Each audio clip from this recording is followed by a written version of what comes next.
तेजोवारुदां यथा निमयो यत्र रामनासेन सदा निरस्तभवत् सत्यं परं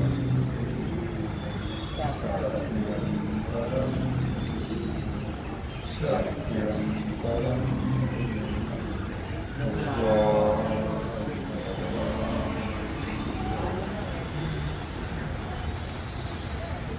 पै पाई काटा हटे तव व्यथा जिरे उमटे तैसा पोळे संकटे पुढिलाचे। भगवान सिद्धेश्वराच्या आश्रम कृपेनं श्री रुक्मिणी पांडुरंगाच्या चरणाजवळ बसून श्री सद्गुरु ज्ञानेश्वर महाराज, श्री जगद्गुरु तुकाराम महाराज, श्री संत एकनाथ महाराज यांच्या चरण सानिध्यामध्ये आपण सर्वजण मिळून महान ग्रंथराज ज्ञानेश्वरीच्या 16व्या अध्यायाच्या 559 ओळीचा आपण विचार करतो आहोत। विषय आहे दैवी संपत्ती। पै पाई काटा निहटे तव व्यथा जीवी उमटे तैसा पोळे संकटे पुढिलांचे। काटा पायामध्ये मोडला जातो आणि त्याच क्षणी अंतःकरणामध्ये व्यथा निर्माण होतात। तसं जो समोरचे जे प्राणीमात्र आहेत त्या प्राणीमात्राच्या संकटाने दुःखाने तळमळतो, बस व्यथित होतो, त्याला दयावंत असं म्हटलेलं आहे। का पाओ शीतळता नाही की ते डोळ्याची लागी हो, तैसा परसुखे जाय सुखावत जो। तर उन्हाळा चालू आहे, उष्णता वाढलेली आहे, पुष्कळसे लोक सांगतात खोबऱ्याचं तेल म्हणा किंवा सरसूचं तेल तळपायाला चोळायचं, काशाच्या वाटेने चोळायचे, म्हणजे डोळ्याला शीतलता प्राप्त होते। तळपायाला चोळायचं आणि डोळ्याला त्याची शीतलता प्राप्त होते। त्याप्रमाणे जो दुसऱ्याच्या सुखाने सुखी होतो आणि दुसऱ्याच्या दुःखाने दुःखी होतो त्याला म्हणतात दयावंत। किंबहुना तृषिता लागी पाणी आराईले जगी तैसे दुःखिताच्या सेल भागी जिने जयाचे। किंबहुना तृषिता लागी अर्थात जगामध्ये तहानेले जे जीव आहेत त्यांच्याकरता पाणी निर्माण केलेलं आहे। तहानेल्या करता पाणी निर्माण केलं, त्याप्रमाणे दुःखी जीवाच्या वाट्याला ज्याचं आयुष्य आलेलं आहे किंवा दुःखी जीवाचं दुःख दूर करण्याकरता ज्याची अखंड तळमळ आहे त्याला म्हणतात दयावंत। तो पुरुष वीरराया मूर्तिमंत जान दया मी उदय जता चितया अरुणिया लाभे। तो पुरुष वीरराया, हे वीर अर्जुना खरोखर असे जे लोक असतात सर्व प्राणी मात्रांच्या दुःखाने दुःखी होतात, सर्व प्राणी मात्रांचं प्रेम ज्यांच्या अंतःकरणामध्ये आहे ते पुरुष म्हणजे मूर्तिमंत दया आहे. मूर्तिमंत दया, किंबहुना ती दयेची मूर्ती आहे, दयेचे पुतळे आहे. त्यांच्या ठिकाणी दया निर्माण ज्यांच्या ठिकाणी होते त्यांचा भगवान म्हणतात मी ऋणी होतो. आणि अशा दयावंताची सेवा मी करत राहतो.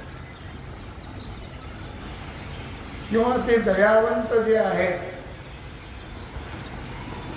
ते जगामध्ये जन्माला येताच, दयावंत जे आहेत ते या जगामध्ये जन्माला येताच मी त्यांना ऋणी या स्वरूपाने प्राप्त करतो. ऋणी या स्वरूप किंवा मी अवतीर्ण होताच म्हणजे मी प्रगट होताच त्याला मी ऋणी म्हणून प्राप्त करतो. दयावंताला, दयावंत हा एक फार मोठा मानवाचा सद्गुण आहे. नव्हे ज्याच्या ठिकाणी दया आहे त्यालाच मनुष्य म्हटले जाते. ज्याच्या ठिकाणी दया आहे. असुराचं वर्णन पुढे आहे. दयावंत मनुष्याचं वर्णन भगवान अर्जुनाला सांगतात.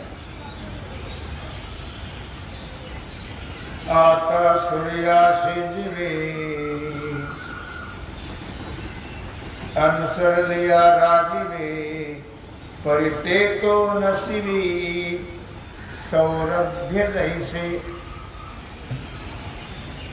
आता सूर्याचे निजीवे. विचार जर केला तर आता दयावंताचं लक्षण झालं. आता अलोलुपत्वाचं लक्षण सांगतात. अलोलुपत्व की ज्याच्या ठिकाणी कुठल्या प्रकारे लोलुपत्व म्हणजे लोभ नाही, निर्लोभ. अलोलुपत्व ते या दृष्टांताने सांगतात. आता सूर्याशी जीवे अनुसरलिया राजीवे परितो नशिवे सौरभ्य दैसे. अलोलुपत्वाचं काय लक्षण आहे त्याला कमळाचं उदाहरण दिलेलं आहे.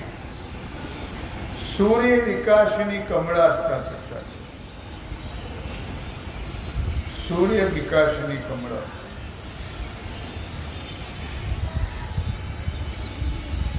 ते ज्यावेळी सूर्याचा उदय होतो त्यावेळी ते विकसित होतात आणि सूर्याचा अस्त झाला की ते मिटल्या जातात. या ठिकाणी राजीवे म्हणजे कमळ. सूर्याचे जीवे अनुसरणीया राजीवे. सूर्य विकासिनी कमळ सूर्याला जीव भावाने जीवन आयुष्य जरी अनुसरलं तरी तो सूर्य कधीही त्यांच्यामधला जो सुगंध आहे त्या सुगंधाला स्पर्शही करत नाही. अलोलुपत्व सूर्याला जसा लोभ नाही आहे. सूर्य प्रकाशाने सर्व जगाचा व्यवहार चालतो पण सूर्याला कोणाचाही लोभ लोलुपत्व नाही. दुसरा दृष्टांत दिला का वसंताची या वाहणी आलिया वनश्रीच्या अक्षवणी ते न करीतोची घेणी निघाला तो. सध्या कोणता ऋतू चालू आहे?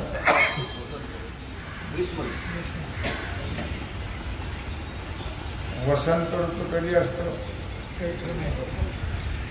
ग्रीष्माच्या अगोदर असतो वसंत ऋतू.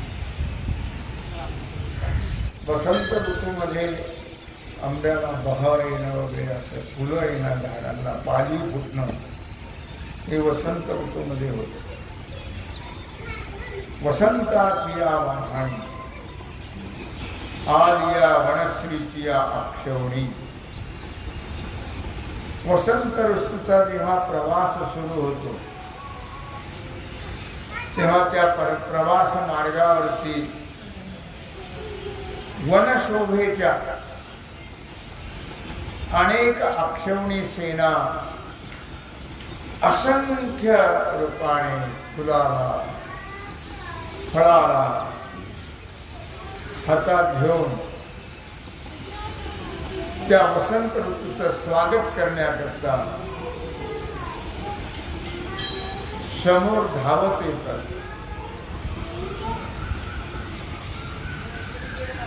तरीपर्यंत वसंत ऋतू कशाचाही स्वीकार करत नाही. वितराग संन्यासाप्रमाणे, वैराग्यवान संन्यासाप्रमाणे जसा वसंत ऋतू येतो तसाच तो निघून जातो. त्याला कुठल्याही प्रकारे फुलाचं, फळाचं, सुगंधाचं, कशाचंही लोलुपत्व नाही. त्याप्रमाणे दैवी संपत्तीवान मनुष्य जो आहे त्याला कशाचंही लोलुपत्व नसतं.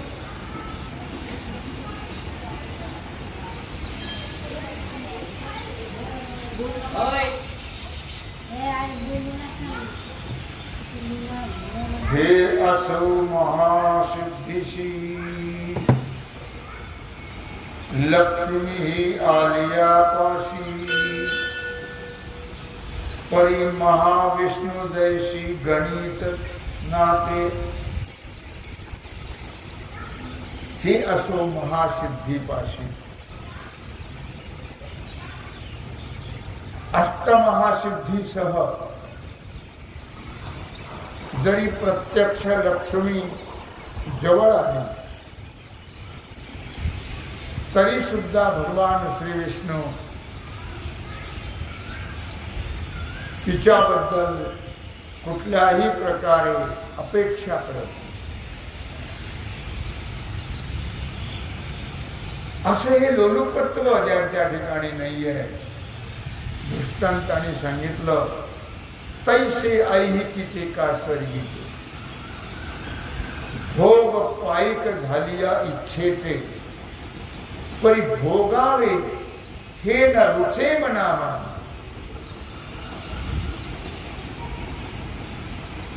या लोकातले म्हणा किंवा स्वर्ग लोकातले म्हणा, जे भोग आहेत सर्व प्रकारचे भोग, ते भोग जरी त्याच्या इच्छेचे दास झाले तरी पण ते भोग भोगावे अशी ज्यांच्या मनामध्ये आवड निर्माण होत नाही त्याचं नाव आहे अलोलुपत्व. अलोलुपत्व. बहुविकाय कौतुकी जीवनो हे विषय अभिलाखी. आलोलुपत्व दशा ठाऊकी जानते हे. बहुविकाय कौतुकी. असं याबद्दल किती जरी सांगितलं तरी ते कमीच आहे. थोडक्यामध्ये सांगायचं म्हणजे असं की जीव हा ज्यावेळी कौतुकाने सहज देखील विषयाची इच्छा करणारा होत नाही, सहजही त्याला विषयाची इच्छा होत नाही, तेव्हा ती जी स्थिती आहे त्याला अलुलोकत्व स्थिती असं म्हणतात. निर्लोभता, कुठल्याही प्रकारचं लोभ नाही, कशाचाही लोभ नाही, अलोलपत्व अशी अवस्था ज्या त्या ठिकाणी स्थिर झालेली आहे. आता माशिया जैसे मोहळ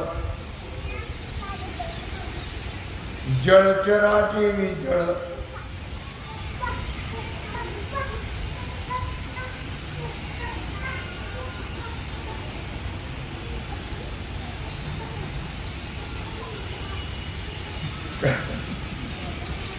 जलात झाले लोकांना कुठे झाले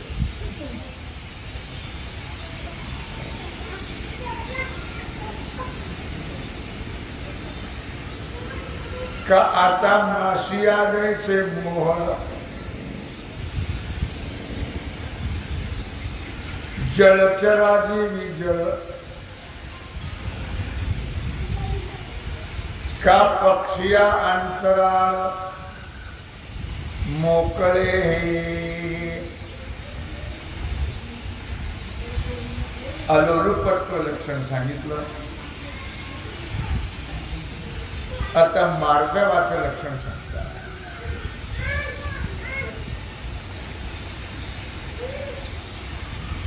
आता माशिया जैसे मोहळ. अर्जुना, मार्गवाचं लक्षण आहे माशाला जसं आश्रयस्थान मोहळाचं ते पोळी आहे, जलचराला स्वैर विहार करण्याकरता जसं आश्रय पाणी आहे, किंवा पक्ष्यांना स्वैर संचार करण्याकरता जसं आकाश आहे, किंवा ना तरी बालक उद्देशे मातेचे स्नेह जैसे, का वसंतीचा स्पर्शे मऊ मलया निळू. ना तरी बालक उद्देशे, मातेचे स्नेह जैसे. बालकाकरता आईचं जे प्रेम आहे ते कुठल्या अपेक्षेने असतं, निरपेक्ष प्रेम असतं. का वसंतीचा स्पर्शे मऊ मलया निळू, किंवा वसंत ऋतूमध्ये वाहणारा जो वारा आहे तो मलय पर्वतावरून, कारण मलय पर्वतावरती असली चंदनाची झाडं आहेत, असली चंदनाची झाडं, त्या उकळत्या कढईत जर त्या चंदनाचा एक थेंब पडला तर पाणी बर्फ होऊन जातं. असा मलय पर्वतावरून आलेला वारा किंवा वाहणारा वारा स्पर्शाने अत्यंत मऊ असतो आणि अत्यंत सुगंधी असतो. डोळे या प्रियाची भेटी, का पिलिया कुर्मीची दिठी, तैसे भूतमात्री पहाटी मवाळते. डोळ्या प्रियाची भेट. डोळ्याला जर प्रिय वस्तू किंवा प्रिय व्यक्तीची भेट झाली तर डोळ्याला अत्यंत सुख वाटतं. किंवा तैसे भूत मात्रे राहती मवाळते, त्याप्रमाणे प्राणी मात्रांच्या ठिकाणी असणारी जी प्रेमाचा व्यवहार त्याला मार्ग असं म्हटलेलं आहे. स्पर्शे अतिमृदू मुखी घेता सुस्वाद, घ्राणासी सुगंधो उजाळो अंगे. स्पर्शे अतिमृदू, स्पर्शाने अत्यंत मऊ, तोंडात घातलं तर अत्यंत रुचकर, नाकाला लावलं तर अत्यंत सुगंधी आणि रूपाने अत्यंत स्वच्छ, अत्यंत सुबक.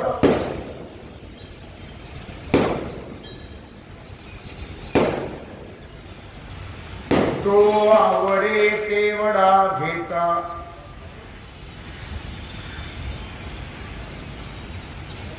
कापराचं उदाहरण दिलेलं आहे. भलते या विरुद्ध जरी न होता, स्पर्शाने मऊ आहे, अत्यंत सुगंधी आहे. तो आवडे तेवढा घेता, भलते या विरुद्ध जरी न होता, तरी उपमे किंवा उमपे घेता कापूर. असा कापूर जो आहे तो वाटेल तितका, वाटेल त्याने सेवन केला तरी सेवन करूनही तो जर कोणालाही अपायकारक झाला नसता तर त्या कापराला मार्दवाची उपमा देणं योग्य ठरलं असतं. पण कापराला मार्दवाची उपमा देता येत नाही. पण ही महाभूते कोटी वाहे, तेवीची परमाणु मागी सामाये, या विश्वानुसार होय गगन दैसे. पण कापूर कसा इतका उपायकारक नाही, जास्त जर त्याचं सेवन केलं तर तो अपायकारक आहे. पळी महाभूते कोटी वाहे, तेवीची परमाणु मारी सामाये, या विश्वानुसार होय गगन देश. परंतु मार्दवाला आकाशाची मात्र पूर्ण उपमा देता येईल.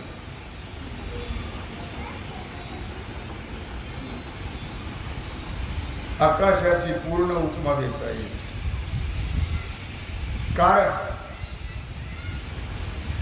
आकाश जे आहे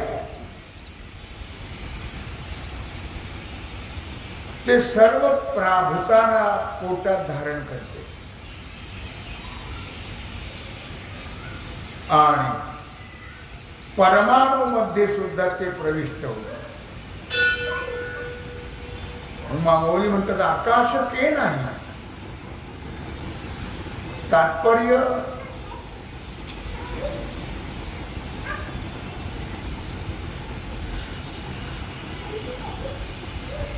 आकाश जे आहे ते विश्वातील लहान मोठ्या पदार्थांना अनुसरणार आहे. किती सूक्ष्म असेल तरी त्यामध्ये आकाश प्रवेश करतं, किती मोठा असेल तरी त्याला सामावून घेतं. त्याप्रमाणे सर्व प्राणी मात्रांना प्रेमाने आश्रय देण्यामध्ये ज्यांचा मोठेपणा आहे, ज्याच्या मनामध्ये सर्वांना प्रेमाचं स्थान आहे, इतके ते विनम्र असतात, मायाळू, दयाळू, प्रेमाळू असतात, त्याचं नाव आहे मार्दव. काय सांगो ऐसे जिने,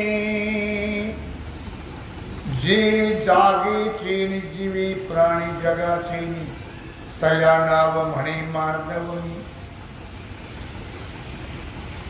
भगवान अर्जुनाला सांगतात, अर्जुना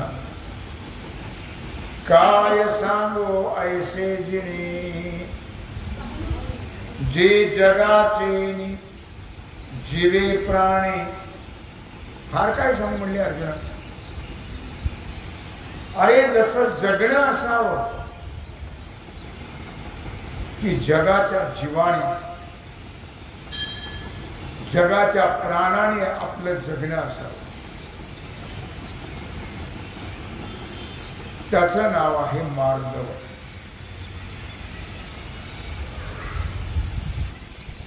आता री, या रीचं लक्षण सांगता आहे. आता पराजय राजा, जैसा कदर थिजे लाजा, कामानिया निस्तेजा निकृष्टास्तव. री याचं नाव आहे लज्जा. री म्हणजे लज्जा. ही लज्जा कोणत्या विषयाची असावी ते भगवान अर्जुनाला सांगतात. युद्धामध्ये पराजित झालेला राजा तो जसा लाजेनं कष्टी होतो, मानाने जीवन जगणारा मनुष्य दारिद्र्य प्राप्त झाला असता तो जसा हीन दीन होतो. दुसरा दृष्टांत देत आहे. नाना चांडाळ मंदिराशी, आवचटे आलिया संन्यासी, मग लाज होय दैसे उत्तमा तया. री म्हणजे लाज.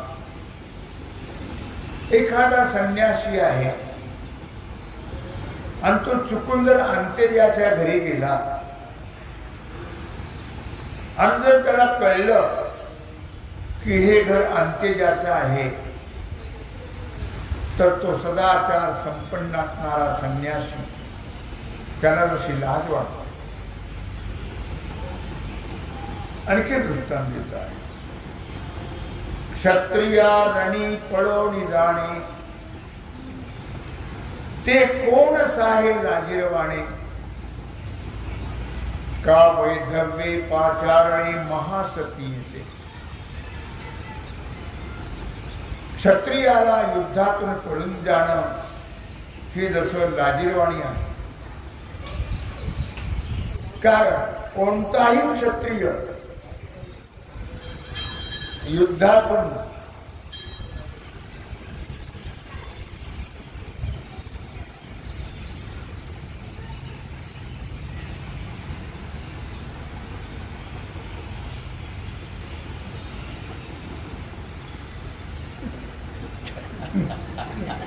काय दुर्दैवाची गोष्ट आहे, लक्षात ठेवा.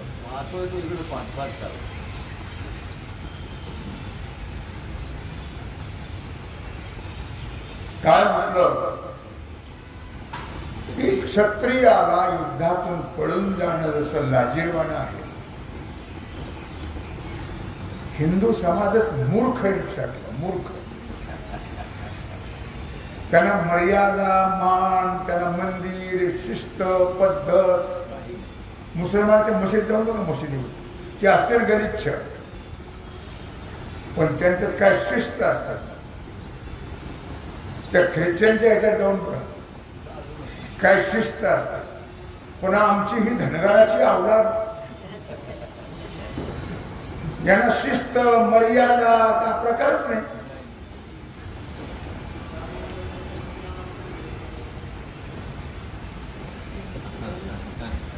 नाना चांडाळ मंदिराशी क्षत्रियारणी पडून जाणे, ते कोणच आहे लाजिरवाणे. क्षत्रियाला युद्धातून पळून जाणं हे जसं लाजिरवाणं आहे. कोणताही मानी क्षत्रिय तो युद्धातून पळून जाण्याचं सहन करत नाही. दुसरा दृष्टांत दिला का वैधव्ये पाचारणे महासती येते. सौभाग्यवतीला महापतिव्रतीला वैधव्य नावाने हात मारणं लाजिरवाणी वाटतं.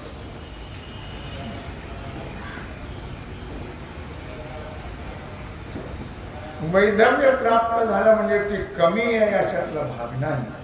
पण आमचा समाज मूर्ख आहे. तिला कमी लेखतो. कुठल्या मंगल कार्यामध्ये तिला पुढे घ्यायचं नाही.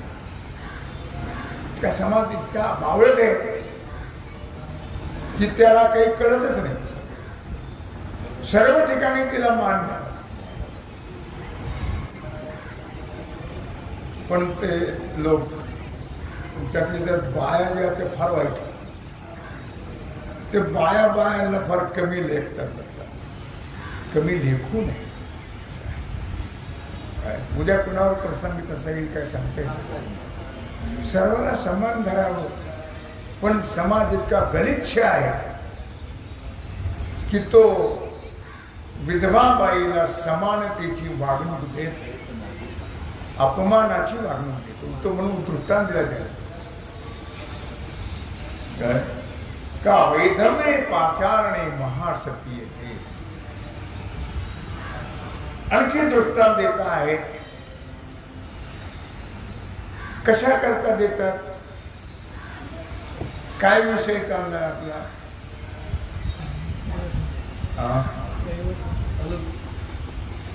काय विषय चाललाय. काय विषय चाललाय. लज्जा